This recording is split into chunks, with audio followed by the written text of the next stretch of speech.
देखिए आज का जो वीडियो है 1 अप्रैल 2025 से इन रिश्तेदारों से कैश लेन देन पर आ सकती है tax notice. New income tax rule 2025 समझ रहे हो। रिश्तेदारों से भाई पहले तो बनाए थे बैंक से लेन देन, या रिश्तेदार से अगर पैसा आप ले रहे हो तो उसमें भी आपको नोटिस आ जाएगा। जैसे मान लीजिए आपको कोई रिश्तेदार है, किसी को 5 लाख, किसी को 10 लाख, किसी को ऐसे करके पैसा ट्रांसफ़र कर रहे हो तो उस पर भी लगेगा। किसी को कैश दे रहे हो तो उस पर भी लगेगा। आज का वीडियो में यहाँ क्लियर करने वाले कैश पर बहुत सारे लोग अपना रिश्तेदार को 3 लाख 4 लाख कैश दे देता है भाई। तो इस वीडियो को देखो, अगर किसी को कैश दे रहे हो, नोट दे रहे हो तो कितना पर क्या क्या लगेगा पूरा इस वीडियो में बताने वाले हैं। बहुत ही महत्वपूर्ण वीडियो होने वाला है। आप लोग सारे लोग इस वीडियो को देखेंगे, वॉच करेंगे ताकि समझ में अगर रिश्तेदार से पैसा कितना लेना है, कितना देना है और किस तरीके से इस पर टैक्स लग रहा है, इस पर यह बताने वाला हूँ।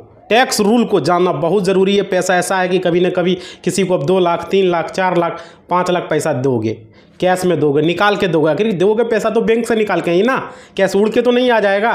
तो भाई वो समझना है। तो वीडियो में पूरा बताने वाले हैं। इससे पहले टेलीग्राम का लिंक है डिस्क्रिप्शन में, ज्वाइन कर लो और इंस्टा को फॉलो कर लो। देखो आज का वीडियो का टॉपिक है कि 1 अप्रैल 2025 से मतलब कि ये नियम लागू हुआ है कि कितना कैश लेन देन कर सकते हो ताकि आपको इनकम टैक्स की नोटिस ना। कैश की बात कर रहा हूँ भाई, समझ लेना। यहाँ इनकम टैक्स के अंदर अगर आप मतलब कि गिफ्ट लेते हैं या अपने रिलेटिव से या अपने रिश्तेदारों से या अपने माता पिता से, अपने भाई बहन से या फिर अपने पत्नी से या अपने बच्चों से, या वो गिफ्ट जो है अपने ससुराल से, सास ससुर साला साली किसी से भी अगर आप लेते हो तो यहाँ पर सभी को पता है। लेकिन अगर आप कैश गिफ्ट ले रहे हो, गिफ्ट मतलब भाई पैसा, ठीक है, पैसा ले रहे हो, गिफ्ट मतलब ये हुआ यानी नगद पैसा ले रहे हो, तो ध्यान रखिएगा वहाँ पर आपको भी लिमिट बनाई गई है।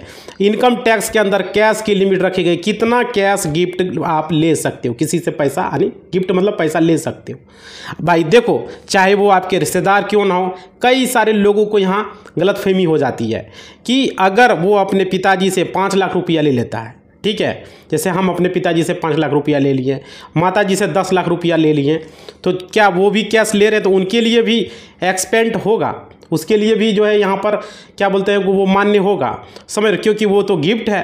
तो आप जो है गिफ्ट पूरी तरह से भी पूरी एक्सपेंड है।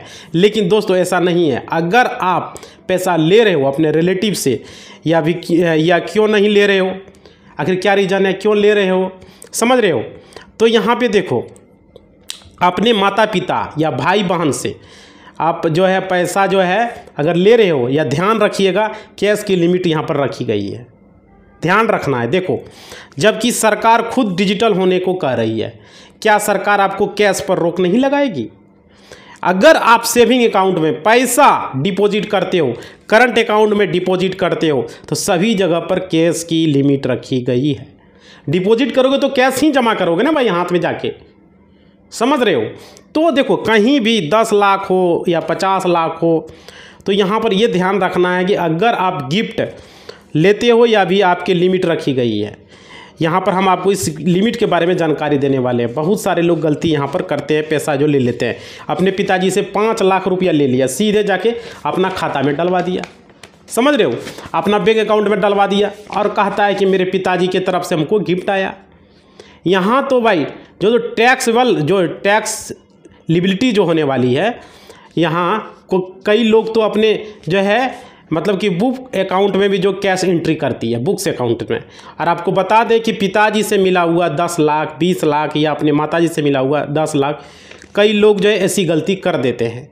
कई बार लोग ऐसी गलती करते हैं जाके अपना सीधा अकाउंट में जमा कर लेते हैं। देखिए ध्यान रखिएगा इनकम टैक्स डिपार्टमेंट इतना बेवकूफ़ नहीं है। अगर आप कैश जो लेते हो लिमिट से ज़्यादा, यहाँ पर आप 100% जो है आपके ऊपर जुर्माना लगेगा, पेनल्टी जिसको बोला जाता है, समझ रहे हो। एडिशन में भी किया जाता है। ध्यान रखिएगा रिश्तेदारों से कितना कैश लेन देन करना है, ये जानना बहुत ज़रूरी है, समझ रहे हो। आज का वीडियो में पूरा बताने वाला हूँ।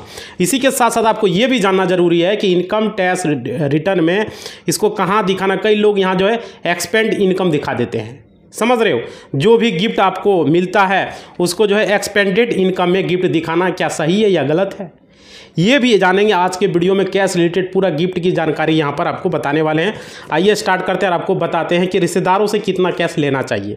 देखो, इनकम टैक्स की नोटिस नो आए तो कौन कौन से होंगे आपके रिश्तेदार, आइए जानते हैं आज के वीडियो में। देखिए यहाँ पे क्या इनकम टैक्स के हिसाब से सेक्शन 56(2)(10) के हिसाब से, मतलब 56(2)(10) के हिसाब से रिलेटिव मानिए आप, ठीक है।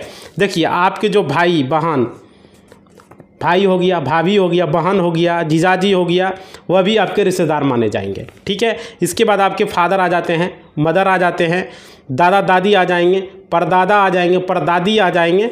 ये सब भी इसी के साथ साथ आपके पिताजी के ब्रदर जो हो गए, जो आपके चाचा जी हो गया, बड़े पापा हो गया, मंझले पापा हो गया, जो भी है, परदादा हो गया, परदादी हो गया, ये भी आ जाते हैं। इसी के साथ साथ अगर आपके पिताजी के ब्रदर है, सिस्टर हैं, जो भी है, जैसे आपके रिलेटिव में आते हैं, जैसे आपका वो बुआ हो गया, है ना, तो उसके पति हो गए, फूफा जिसको बोलते हो, चाचा चाची हो गए, बड़े ब्रदर हो गया, उसमें भी जैसे ताऊ ताई के सिस्टर भी हो गए, तो आपके फूफा और बुआ, इन सभी में भी आपको गिफ्ट लेते हैं तो आपके लिए यहाँ पर एक्सेप्ट होते हैं, ठीक है, एक्सेप्ट होते हैं। अब आपकी मदर आ जाती है तो आपके नाना नानी, आपका परनाना, आपकी परनानी आ जाता है। इसी के साथ आपके मामा मामी और आपके मौसा मासी मासा, और यहाँ सारे जो भी है आपके रिलेटिव में सब लोग आ जाते हैं, ठीक है। इसके बाद आपका जो है वाइफ है, उनके माता पिता यानी कि आपके सास ससुर, आपके दादा सास ससुर के पिताजी, उसके माता जी, यानी कि आपका मतलब कि सास ससुर का आपका दादा ससुर, आपका दादी सास, दादा नाना नाना, मतलब मानिए कि आपका नाना नानी सा, मतलब कि हो गया आपके पत्नी का, ठीक है। आपके पत्नी का जो है उसका मामा का बेटा बेटी हो गया, मामा हो गया, समझ रहे हो, पूरी जानकारी यहाँ समझ रहे हो। तो यहाँ उनके भाई बहन भी आ जाएंगे। इसके अलावा आपके जो बच्चे हैं, सन ऑफ डॉटर है, वो भी आ जाएंगे, और जो है स्पाउस भी आ जाएगी, आपकी पत्नी भी, और आपके बहू और आपके दामाद भी, ये दोनों भी आ जाएंगे। इन सब के जो बच्चे होंगे यानी आपके सन होंगे, सबसे बड़ा लड़का लड़की आएंगे, जो भी होंगे सारे लोग यहाँ पर आ जाएंगे। ये सारे जो है रिश्तेदार आपके रिलेटिव के डेफिनेशन में आते हैं। इनसे अगर आपने गिफ्ट ली तो आ जाएगी, तो आपको एक्सेप्ट होगी, टैक्सबिलिटी नहीं आती। आइए आप जानते हैं अपने केस में इनसे गिफ्ट अगर लिया तो इसके लिए इनकम टैक्स में क्या नियम दिया गया, जितना भी गिनवाए भाई। देखो रिलेटिव से कितना कैश आप ले सकते हैं ताकि आपको इनकम टैक्स नोटिस ना आए। गिफ्ट कैश यानी कि कितना गिफ्ट कैश आप ले सकते हैं। सबसे पहले जो है रिलेटिव का बताने से पहले हम आपको बता देते हैं, अगर कोई नॉन रिलेटिव से पैसा ले रहा है, यानी कि जो आपके रिश्तेदार नहीं है, जो रिलेटिव का डिफिनेशन हमने आपको बताया था, उनके अलावा अगर कोई यानी कि नॉन रिलेटिव है, उनसे अगर आप पैसा लेते हो या फिर भी अपने फ्रेंड से लेते हो तो उनसे ले रहे हो, तो यहाँ पे कैश गिफ्ट अगर लेते हो तो क्या लिमिट रखी गई है, सबसे पहले ये जानते हैं, फिर जानेंगे रिलेटिव के लिए कैश लिमिट क्या दे दी गई है। देखो भाई यहाँ पे क्या है, अगर आप नॉन रिलेटिव फ्रेंड्स से ले रहे हो तो ध्यान रखिएगा, आप जो है अप टू डेट 50,000 पूरे साल में, 50,000 से ज़्यादा नहीं ले सकते हो, चाहे वो एक आदमी से ले रहे हो, चाहे वो 2 आदमी से ले रहे हो, चाहे वो 3 आदमी से ले रहे हो, सबको मिलाकर लिमिट रखी गई है कैश की 50,000, समझ रहे हो। और एग्जाम्पल के तौर पर ये ने मान लीजिए बी से जो है, यानी कि बी, यानी जो बी अगर मान लीजिए ये फ्रेंड हो गया, बी से जो है यहाँ पर 56,000 लिया, तो ध्यान रखिएगा यहाँ पूरे के पूरे 56,000 100% टैक्सेबल हो जाएगा, क्योंकि 50,000 से ज़्यादा हो गया, समझ रहे हो ना। तो टैक्सेबल हो जाएगा, ऐसा नहीं होगा कि यहाँ 56,000 का गिफ्ट कैश लिया हुआ है, गिफ्ट कैश में ये गिनती नहीं होगा। तो यहाँ 50,000 जो इसमें कम कर दिया, बाकी 6,000 जो इस पर टैक्स लगा दीजिए, ऐसा नहीं होगा। ध्यान रखिएगा पूरा का पूरा 56,000 जो है वो आपके लिए टैक्सेबल होगा, 56,000 पर टैक्स लगेगा। हालांकि बी ने ए को अगर मान लीजिए 40,000 दे दिया तो यह पूरा का पूरा 40,000 था वो एक्सेप्टेबल है, भले ही वो नॉन रिलेटिव या फ्रेंड, उस पर टैक्स नहीं लगेगा, समझ रहे हो। तो यहाँ एग्जाम्पल मैंने आपको दिया कि ए ने फ्रेंड 1 से, फ्रेंड 2 से और फ्रेंड 3 से, सभी से 20,000 रुपया लिया, मतलब 3 आदमी से लिया 20,000 करके। तो यहाँ पर कितना हो गया, 20 3 आदमी से लिया तो 60,000 हो गया, 60,000 निकल कर आया, टोटल 50,000 से ज़्यादा हो गया, पूरे के 60,000 हो गया, तो आपके लिए टैक्सेबल हो जाएगा भाई, यहाँ टैक्स लग जाएगा, क्योंकि 50,000 से ज़्यादा हो गया, 60,000 हो गया, 3 आदमी से लिया। ध्यान रखिएगा ये टैक्सेबल समझ में आ गया किस तरीके से होगा, सिंपल मैं समझा रहा हूँ। आगे देखिए, आपको अगर मान लीजिए इनकम फ्रॉम अदर सोर्सेज में मान लीजिए सेक्शन 56 सब सेक्शन 2 और सब सेक्शन 10 के अंदर टैक्सेबल होगा, और एएस पर भी इनकम स्लैब के हिसाब से आपको टैक्सेबल यहाँ किया जाएगा। यानी कि जो भी आप स्लैब में आते हैं, जैसे 20% आते हैं, 30% आते हैं, या आप 10% आते हैं, या आप 40% आते हैं, तो उसके हिसाब से आपको टैक्सेबल यहाँ पर किया जाएगा। ठीक है, ध्यान रखिएगा। नॉन रिलेटिव से 50,000 की लिमिट है, और ये 50,000 की लिमिट सिर्फ एक जन से नहीं, कितने भी जनों से आप ले रहे हो कि सबको मिलाकर यहाँ पर 50,000 की लिमिट रखी गई है। समझ रहे हो। आइए अब बात करते हैं रिलेटिव से कितना कैश आप ले सकते हो। देखो यहाँ पर कैश की जो रिलेटिव से आपने कैश जो जमा कर रहे हैं अपने पिताजी से, अपने माताजी से, कई सारे लोग गलती करते हैं कि अपने पिताजी से 10 लाख रुपया सीधा बैंक में जाके जमा कर दिया। समझ रहे हो। तो जब इनकम टैक्स डिपार्टमेंट आपसे पूछेगा तो कहता है कि हमारे पिताजी की तरफ से हमें गिफ्ट मिला है। समझ रहे हो, जबकि कैश जमा हुआ है। दोस्तों इनकम टैक्स डिपार्टमेंट इतना बेवकूफ़ नहीं है, वो आपके घर भी आपको उठा सकता है, सीधे आपको नोटिस भी भेजेगा और पेनल्टी आप पर लगा देगा। समझ रहे हो। अगर आपको कोई कहे कि कैश लिमिट आप ले सकते हो तो यहाँ पे ध्यान रखिएगा, लिमिट दी गई, कितना लिमिट दी गई आपको ये ध्यान रखना है। सेक्शन 269 269 एसटी में बात करता हूँ, सेक्शन 269 में एसटी बात करता हूँ। आप किसी भी पर्सन से कितना केस ले रहे हो वो रिसीव कर सकते हो। देखो यहाँ पे अगर सिंपल ट्रांजेक्शन देखा जाए, यानी कि अगर आपकी मदर हो गई, या आपके फादर हो गए, या आपके ब्रदर हो गए, यानी कि आपके बहन हो गए, जिनसे आप कितना ले सकते हो, तो आप 2 लाख रुपया से ज़्यादा नहीं ले सकते हो। समझ रहे हो। अगर आप ऐसा करते हो तो यहाँ पर आपको लग जाएगी 100% की पेनल्टी, जुर्माना। यानी कि मान लीजिए आपने 5 लाख रुपये ले तो 5 लाख की पेनल्टी पर आपको लग जाएगी, चाहे वो गिफ्ट क्यों ना हो, चाहे वो एक्सटेपेंडल क्यों ना हो। लेकिन अगर आप लेते हो 2 लाख से ज़्यादा तो वहाँ पर आपको 100% जुर्माना लगेगा, पेनल्टी लगेगा, मतलब जुर्माना लगेगा। तो आप कितना ले सकते हो, आप अपने मदर से 1,99,099 रुपया ले सकते हो। वैसे ही फादर से आप 1,99,099, वैसे ही ब्रदर से आप इतना ही ले सकते हो। लेकिन ध्यान रखिएगा यहाँ पर अभी भी 1 लाख जो आप ले रहे हो, 1,09,999 चाहते हो कि मदर से फादर से अलग अलग हम ले लें। तो देखो भाई यहाँ पे, लेकिन यहाँ पर भी ध्यान रखना है कि आप जो केस ले रहे हो यहाँ पे वो रेस्ट्रिक्टेड किया गया है। क्योंकि रेस्ट्रिक्टेड इसलिए किया गया कि यहाँ पे जो डोनर यानी जो भी आपके माता पिता ब्रदर सिस्टर है, क्या इनकी क्षमता है कैश देने की, क्या इनकी जो इनकम है, क्या इनके पास सोर्स है, इनका भी सोर्स देखा जाएगा। इनकम सोर्स देखा जाएगा, कहाँ से पैसा इतना आया, कैसे कमाया। समझ रहे, जॉब है, नौकरी है, बिजनेस है, कुछ भी है, काम कहाँ से आ रहा है। समझ रहे, इनका इनकम सोर्स अगर नहीं है तो ऐसा भी हो सकता है कि आपको 10 लाख रुपया अगर पड़े तो अपने माता पिता ने, अपने भाई बहन, अपने पत्नी से 2-2 लाख रुपया भी डाले हैं, और वहाँ से आपने जो कैश लिया तो अपने खाते में अगर डाल लिया तो आप नहीं कर सकते, आप नहीं भी बता सकते। ध्यान रखिएगा यहाँ पर इनकम सोर्स होना ज़रूरी है। क्या बताइएगा, समझ रहे हो। यानी कि जो डोनर है उसका सोर्स होना बहुत ज़रूरी है। इनकी ITR भरी होनी चाहिए, इनका प्लस इनकी इनकम यहाँ पर होनी चाहिए, सोर्स होनी चाहिए, इनकम कहाँ से कमाया। मान लीजिए आपके पिताजी जो है इनको यहाँ पर सैलरी मिल रही है, तो सैलरी इनकी सोर्स हो गई, प्लस ITR जो है यहाँ पे आपको अगर पैसा मिल रहा है तो केस यहाँ पे जेन्युइन सोर्स। और भी यहाँ पर रेस्ट्रिक्टेड रेट है 1,99,999 रुपया ही आप केस ले सकते हो भाई। समझ रहे हो, समझ पा रहे हो। उसके बाद देखो, लेकिन ध्यान रखना है अगर बैंक ट्रांसफ़र करता, यानी कि बैंक टू बैंक, अगर आप बैंक के थ्रू आप जो है पैसा लेते हो, चाहे चेक हो गया, चाहे RTGS हो गया, चाहे NFT हो गया, या फिर IMPS हो गया, अगर आप ऑनलाइन पेमेंट करते हो, नेट बैंकिंग हो गया, मोबाइल बैंकिंग हो गया, वहाँ पर भी लिमिट नहीं है। वहाँ पर आप कितना भी पैसा ट्रांसफ़र कर सकते हो, मतलब कि ऑनलाइन पैसा ट्रांसफ़र कर रहे हो तो उसकी कोई लिमिट नहीं है। 5 लाख, 10 लाख, 20 लाख, 50 लाख भी कर सकते हो। अब देखो, चाहे वो फादर हो, मदर हो, 10 लाख, 20 लाख, 30 लाख, 40 लाख, 50 लाख, बैंक के थ्रू आप ट्रांजैक्शन कर सकते हो, वहाँ पर कोई लिमिट नहीं है। लेकिन वहाँ पर भी ध्यान रखिएगा, सोर्स होना जरूरी। ट्रांसफ़र कर रहे हो उसका सोर्स होना चाहिए कि पैसा कहाँ से आया, कहाँ दे रहे हो। समझ रहे हो भाई, समझ रहे हो। और डोनर भी जिससे भी आप पैसा ले रहे हो, क्या उनकी उतनी क्षमता है, क्या उसका जो सोर्स है वो सही है। समझ पा रहे हो। यानी कि अगर आपके फादर हैं, रिटायर हो चुके हैं, 50 लाख रुपया मान लीजिए कि मिला हुआ है, ठीक है, 50 लाख रुपया तो आपको दे दिया, यानी कि अपनी पढ़ाई के लिए, स्कॉलरशिप के लिए बाहर गए थे, आउट ऑफ इंडिया, यानी कि लंदन गए थे, तो आपको 50 लाख रुपये दे दिया, ठीक है। तो वहाँ पर आपको जो है फादर जो सोर्स है कि फादर ने आपको दिया, फादर कमा रहे हैं, ठीक है। तो ITR भरी हुई प्लस उनका जो रिटायरमेंट फंड है उनको मिला हुआ है, तो हो सकता है रिटायरमेंट से उनको 50 लाख रुपया मिला है और वो ITR भी भर रहे हैं, तो वही पैसा आपको ट्रांसफ़र किया गया, तो यहाँ पर प्रॉपर सोर्स बन जाता है कि उस केस में आप पर टैक्सेबिलिटी नहीं आती है। समझ रहे हो, यहाँ पर पूरा एक्सेप्ट हो जाता है, मतलब कि यहाँ पर आपको किसी तरह का टैक्स नहीं लगेगा।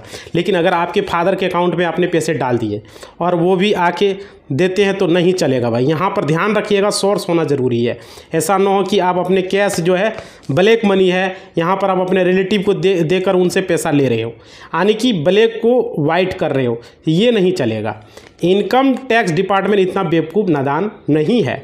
वो आपके केस को अगर आप ट्रांजैक्शन करते हो 2 लाख या उससे ज़्यादा, तो पहले तो वो आपको पेनल्टी देगा। अगर बैंक में भी करते हो तो प्रॉपर सोर्स होना ज़रूरी है। तो डोनर का सोर्स होना ज़रूरी, चाहे वो बैंक ट्रांसफ़र कर रहे हो या 2 लाख के अंदर भी करते हो, तो सोर्स होना बहुत ज़रूरी है। समझ रहे हो। अब साथ साथ में अगर बैंक ट्रांसफ़र कर रहे हो या फिर आपके कैश कर रहे हो, तो आप गिफ्ट डीड ज़रूर बना ले। ध्यान रखिएगा, लॉ के अंदर गिफ्ट डीड नहीं दी गई है लेकिन मैंडेटरी यहाँ पे गिफ्ट डीड ज़रूर बनाएं। इससे प्रॉपर सोर्स पता चल जाएगा कि इससे पैसा आया है, और इसी के साथ साथ डॉक्यूमेंटेशन भी एक हो जाता है। जिस तरह अगर किसी को सैलरी मिलती है तो फॉर्म 16 उसके लिए डॉक्यूमेंटेशन होता है, या अगर आप घर बेचते हो या सेल एग्रीमेंट करते हो तो आपके लिए जो है यहाँ पे देखिए डॉक्यूमेंटेशन होता है।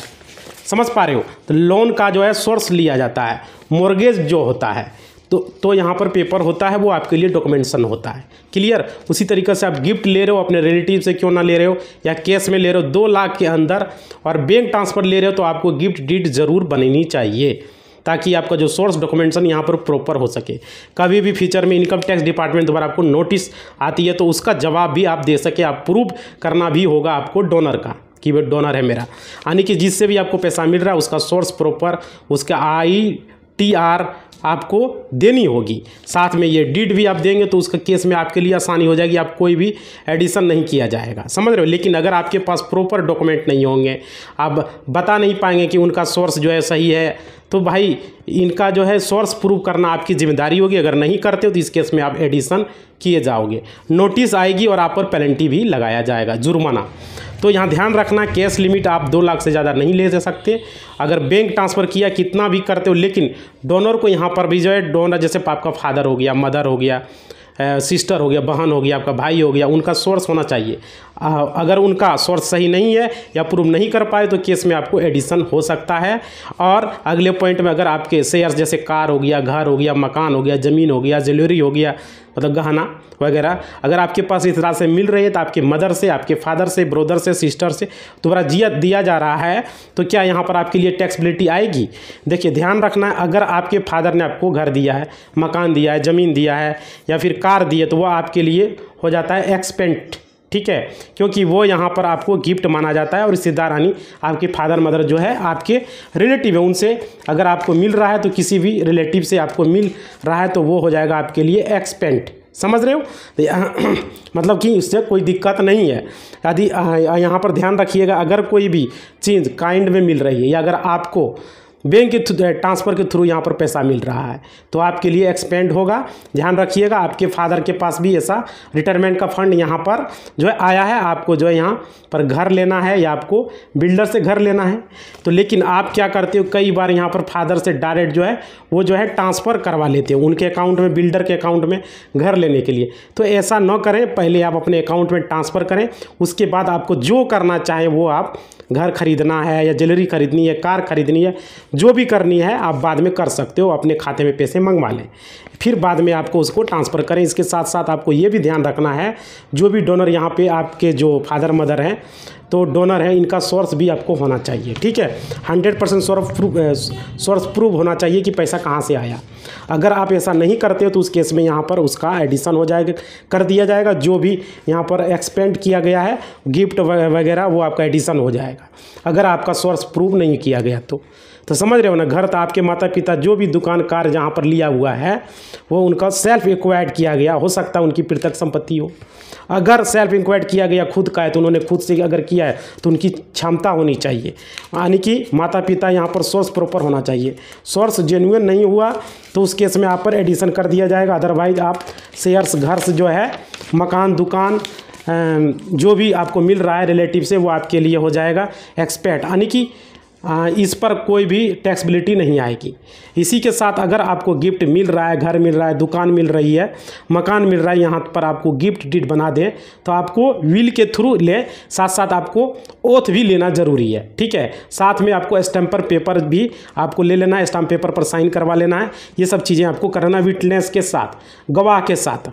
अगर आपका ब्रदर सिस्टर है तो उनसे भी आप ले सकते हैं, आपके लिए लीगल हायर है, लीगल हायर भी यहाँ पर होनी चाहिए। ठीक है, तो ये चीज़ें, क्योंकि यहाँ पर विटनेस भी आपको यहाँ पर करना है ताकि बाद में किसी तरह का दिक्कत नहीं है। अगर आप कोई गिफ्ट डीड वगैरह विल है उसके अंदर आपने विटनेस जो है वहाँ पर करवा लेना है, साइन होनी। ठीक है, अब देखिए क्योंकि उनका विटनेस अगर नहीं लिया गया, मंजूरी नहीं ली गई, तो उनसे एनओसी नहीं लिया तो कभी भी फ्यूचर में आपको डिस्टर्ब हो सकता है, प्रॉब्लम हो सकता है, तो स्टे लगा सकता है। समझ रहे हो, फ्यूचर में आपको वापस मांग सकता है आपके हिस्से की।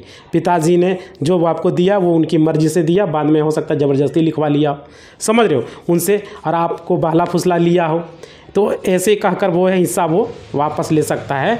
तो इस पर आपको ज़रूर, आपको गिफ्ट डीड विल बनवाएं तो उनका विटनेस यानी कि एनओसी ज़रूर करवा लें, विटनेस का सिग्नेचर भी करवा लें। समझ रहे हो। और अगले पॉइंट में यहाँ पर एक गिफ्ट आपको मिल रही है, चाहे केस में या काइंड में या बैंक ट्रांसफ़र में आपको हो रहा है, तो इसके लिए ITR में केस कैसे आपको दिखाना है, समझ रहे हो। तो देखो यहाँ पे जो भी रिलेटिव है आपको मिल रहा है वो एक्सपेंड होता है, और क्या में इसके इनकम को आपको दिखाना होता है। जैसे मान लीजिए पिताजी से आपको 50 लाख बैंक ट्रांसफ़र हुआ, तो क्या ये बैंक ट्रांसफ़र भी 50 लाख आपका हुआ, तो इसको ITR में एक्सपेंड दिखाना पड़ेगा, समझ रहे हो, ITR में। और इसके बारे में जानिए। सबसे पहले आपको मैं बता दूं, सेक्शन 224 बताता है कि इनकम, तो इनकम क्या आती है, आपकी सैलरी से इनकम हो गई, आपकी बिजनेस इनकम हो गई, आपकी प्रोफेशनल इनकम हो गई, आपके रेंट इनकम हो गई, हाउस प्रॉपर्टी में फिर भी जो भी कैपिटल गेन है, जैसे आपका LIC हो गया तो वो मैच्योरिटी आती है तो वो भी इनकम हो गई। तो ये हुआ, मैच्योरिटी आपको मिलती है तो इनकम होती है। फिर भी आपको लीव एनकेजमेंट मिल रहा है या आपकी जो भी इनकम होती है, इन इनकम के जो है डेफिनेशन में कहीं पर भी रिलेटिव से कोई पैसा अगर रिसीव किया, इसके बारे में नहीं कहा गया, तो यहाँ पर इनकम यहाँ पर नहीं कहा गया है। यानी कि रिलेटिव से भी जो पैसा आपको मिल रहा है कैश काइंड में आपको मिल रहा है, तो वो इनकम के डेफिनेशन में नहीं है। अब आ जाते हैं, बात करते हैं एक्सपेंड इनकम के बारे में। तो एक्सपेंड इनकम क्या होता है, एग्रीकल्चर इनकम जो होती है वही आपको एक्सपेंड इनकम होती है, समझ रहे हो। अगर आपको कोई स्कॉलरशिप मिलती है, आपकी एक्सपेंड होती है, तो इसके साथ साथ अगर LIC में सिक्योरिटी है, आपको पैसा मिलता है तो वो आपके लिए एक्सपेंड होता है। PPF का पैसा मिलता है आपके लिए एक्सपेंड होता है, या फिर आपको जो है लीव एक्समेंट मिलता है, रिटायरमेंट के, सारी एक्सपेंड इनकम होती है। समझ पा रहे हो, ये ज़रूरी चीज़ें। आगे देखिए यहाँ पे क्या है, यहाँ पर आपको रिलेटिव रिलेटेड कोई भी वर्ड नहीं दिया गया, यानी कि रिलेटिव से पैसा जो मिल रहा है वो एक्सपेंड इनकम नहीं कहा गया है दोस्तों, समझ रहे हो। खुद भी सोच के देखिए, पिताजी द्वारा आपको जो पैसा दिया गया 50 लाख से जो भी मिला ज़्यादा, तो वो आपकी पढ़ाई के लिए इनकम है, आपकी इनकम नहीं है। जो जब इनकम नहीं है तो एक्सपेंड इनकम भी नहीं आती है। अब इससे एक सेक्शन 56 सब सेक्शन 1 के अंदर आपकी जो भी रिड्यूजरी यानी कि जो भी हेड के अंदर इनकम नहीं आ रही है वो यहाँ पर इनकम यानी कि सैलरी, हेड में income, house property, capital gain, इन इनकम के अलावा कोई इनकम रह जाती है तो वो अदर सोर्सेस में आती है, यानी कि जो रिड्यूसरी हेड है उसमें आती है। समझ पा रहे हो। तो ये चीज़ें यहाँ पर है। आप देखिए लास्ट में आप लोग को मैं बताना चाहूँगा, यहाँ समझिएगा आपको यहाँ पर क्या है। जैसे कि इसके अलावा देखिए यहाँ पर आपको हर चीज़ें हम लास्ट में शॉर्टकट में आपको बताते हैं। जैसे इस वीडियो के अंदर हमने बताया कि अगर आप रिश्तेदार से केस लेते हो, पैसे लेते हो, जिसके लिए इनकम टैक्स के अंदर रिस्ट्रिक्शन रखा गया कि 2 लाख से ज़्यादा अगर आप नहीं ले सकते हो, ठीक है, एक रिलेटिव से। इसके साथ साथ आप बैंक ट्रांसफ़र कितना भी मैक्सिमम ले सकते हो। इसके अलावा अगर आप घर, मकान, दुकान, ज़मीन ज़्यादा या पिताजी द्वारा आपको सोर्स दिए जा रहे हैं, आपकी कार दी जा रही है, तो वो भी यहाँ पर एक्सपेंड होते हैं। लेकिन ध्यान रखना है, एक चीज़ इंपॉर्टेंट है, इन सभी केस में अगर आपको कोई भी गिफ्ट मिल रहा है अपने रिश्तेदार से, डोनर से, जो भी हो रहा है, उस यहाँ पर जो है सोर्स होना प्रॉपर ज़रूरी है। अगर डोनर का सोर्स सही नहीं होगा तो उस केस में आपका एडिशन किया जाएगा। इसी के साथ साथ आपको गिफ्ट डीड बना लेनी है। गिफ्ट डीड आप विद ऑथ के साथ बनाइए, स्टैम्प पेपर, और साथ में अपने ब्रदर सिस्टर, भाई बहन, उनके विटनेस जरूर ले, ताकि फ्यूचर में कभी भी डिस्टर्ब ना हो। साथ में उनका NOC भी रखें। समझ पा रहे हो। तो ये वीडियो देखो लॉन्ग था लेकिन जानकारी था, लाइक करोगे भाई, ज़रूरी है। ये वीडियो बैंकिंग न्यूज़ के लिए हमने बनाया, आप लोग के लिए बहुत इंपॉर्टेंट है। टेलीग्राम ज्वाइन कर लेना, कमेंट बताना वीडियो कैसा लगा, और एक लाइक ज़रूर कर देना। धन्यवाद।